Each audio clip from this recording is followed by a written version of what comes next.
नमस्कार, मैं डॉक्टर कंचन सिंह भारत होम्योपैथी में आप सभी का स्वागत करती हूँ और आशा करती हूँ कि मेरे जितने भी किडनी के पेशेंट हैं वो स्वस्थ होंगे और उनके क्रेटिनिन के जो लेवल्स बढ़ रहे थे वो धीरे धीरे कम हो रहे होंगे। तो चलिए आज हम बात करते हैं फ्रूट्स के बारे में। गर्मी का मौसम है, गर्मियाँ आ चुकी हैं और इस गर्मी के मौसम में बहुत अच्छे अच्छे फ्रूट्स मार्केट में मिल रहे हैं। उन्हीं फ्रूट्स में से एक फ्रूट जो हर किसी को पसंद है, हर किसी को खाना पसंद है, हर किसी को उसका शेक बना के पीना पसंद है। जी हाँ, उस फ्रूट का नाम है आम यानी कि मैंगो। अब यहाँ पे एक सवाल आता है और मेरे बहुत सारे किडनी के पेशेंट ये सवाल करते हैं कि मैम हम किडनी के पेशेंट हैं तो क्या हम आम का सेवन कर सकते हैं? आम हमारा बहुत ज़्यादा फेवरेट है। जब हम बीमार नहीं थे तो हम रोज़ाना बेसिस पे आम ज़रूर खाते थे। खाना तो छोड़िए मैम, आम के बगैर हम रोटी भी नहीं खाते थे और यहाँ तक कि जैसे ही आम का सीज़न आता था हम मैंगो शेक लेते थे। तो क्या हम अभी भी आम खा सकते हैं या मैंगो शेक पी सकते हैं? तो चलिए आज टॉपिक यही है कि क्या एक किडनी फेलियर का पेशेंट आम का सेवन कर सकता है या नहीं कर सकता है। अगर हम आम के प्रॉपर्टीज़ की बात करें तो इसमें विटामिन ए होता है, विटामिन सी होता है, B6 भी होता है और फोलेट भी पाया जाता है। यहाँ तक कि इसमें फाइबर भी पाया जाता है।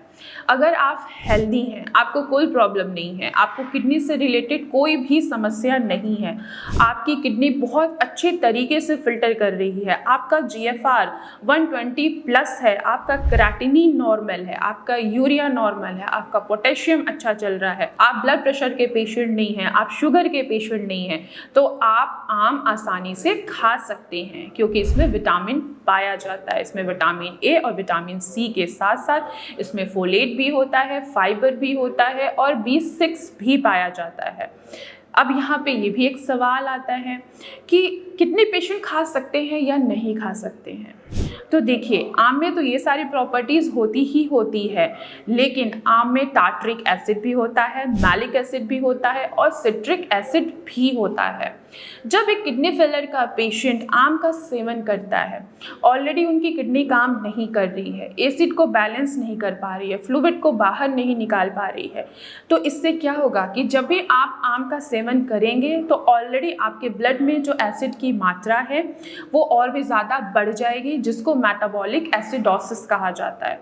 जब भी मेटाबॉलिक एसिडोसिस होता है तो अक्सर देखा गया है कि किडनी फेलियर पेशेंट का जो क्रेटिनिन है पिछले महीने अगर 3 था तो इस महीने 4 या 5 के करीब बढ़ा हुआ मिलता है, क्योंकि मेटाबॉलिक एसिडोसिस हो चुका है, क्योंकि आम का सेवन करने से, क्योंकि आम में टार्ट्रिक एसिड, मैलिक एसिड और सिट्रिक एसिड पाया जाता है जो एक किडनी फेलियर पेशेंट के लिए हार्मफुल होता है। इसीलिए कहा जाता है कि अगर आप आम का सेवन करते हैं तो आप अपनी किडनी को और भी ज़्यादा डैमेज कर रहे हैं। कोई भी किडनी फेलियर का पेशेंट अगर उनको आम खाने का मन है या उनका बहुत पसंदीदा फल है तो आप आज से ही और अभी से इसको अवॉइड करिए, क्योंकि आप अगर आम खा रहे हैं तो इससे आपका शुगर लेवल भी बढ़ सकता है, क्योंकि आप किडनी फेलियर के पेशेंट हैं। जब किडनी अपनी फंक्शनिंग पे नहीं होती है तो आपके ब्लड प्रेशर को भी बढ़ाती है, वो आपकी शुगर को भी बढ़ाती है। तो ऐसे कंडीशन में अगर आप आम का सेवन करेंगे तो आपकी प्रॉब्लम बढ़ सकती है।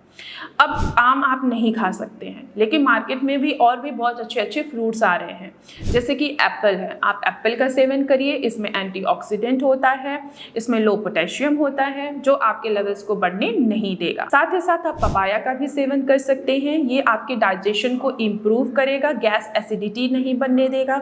और साथ ही साथ जिन भी पेशेंट को कब्ज की समस्या रहती है, स्पेशली हम किडनी पेशेंट की बात कर रहे हैं, तो वो पपाया का सेवन करके अपने कब्ज से वो मुक्ति पा सकते हैं।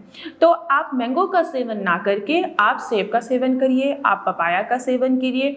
जो पेशेंट डायबिटिक हैं वो जामुन का सेवन कर सकते हैं और साथ ही साथ वो अमरूद का भी सेवन कर सकते हैं, लेकिन आप आम नहीं खा सकते हैं।